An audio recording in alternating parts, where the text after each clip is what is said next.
it's Joe, and welcome back to Humanfluence. Have you ever met someone for the first time and felt like you've known them forever? Or visited a place so foreign, yet it stirred something deep in your bones, like a memory you couldn't quite place? What if those weren't coincidences? What if they were echoes?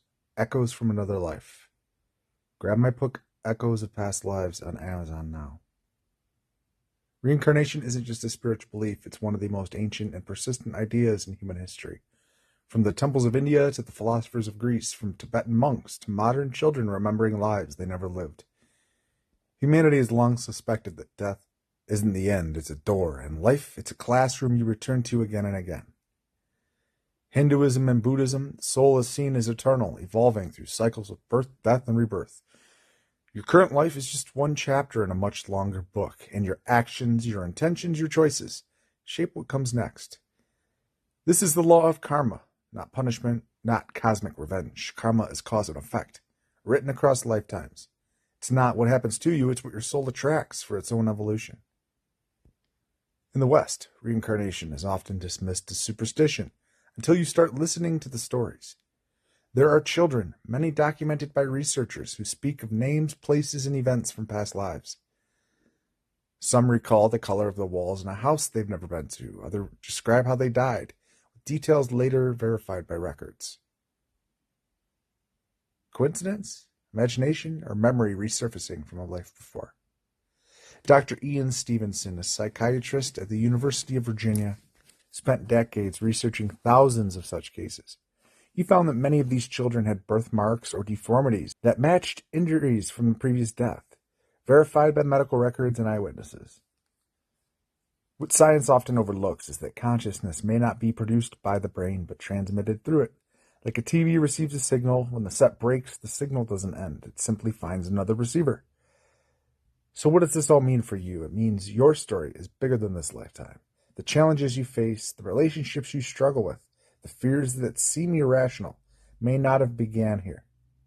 They may be part of a much larger arc, a spiritual curriculum designed by your soul. Ever wondered why you're drawn to certain time periods, cultures, or skills? Why you're gifted in areas you've never formally studied? Or why you carry emotional wounds that seem older than your life?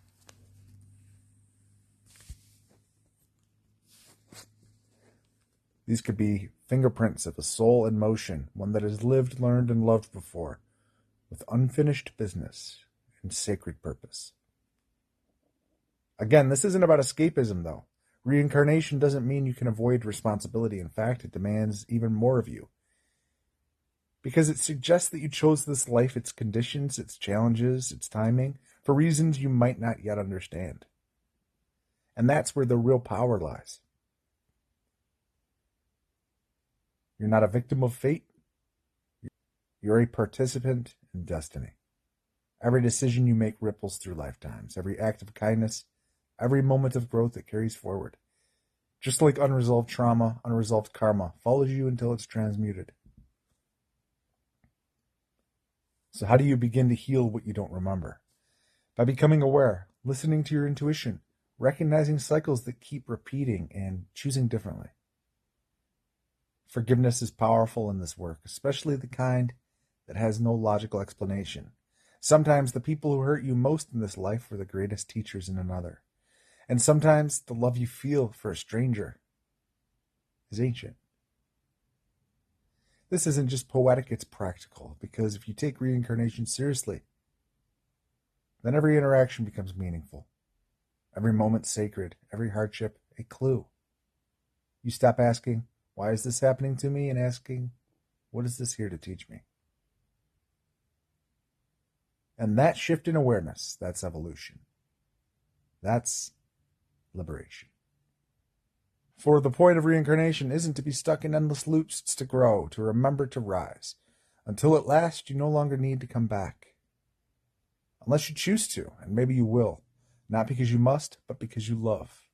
Because even an old soul finds beauty in helping others awaken. Humanfluence, out.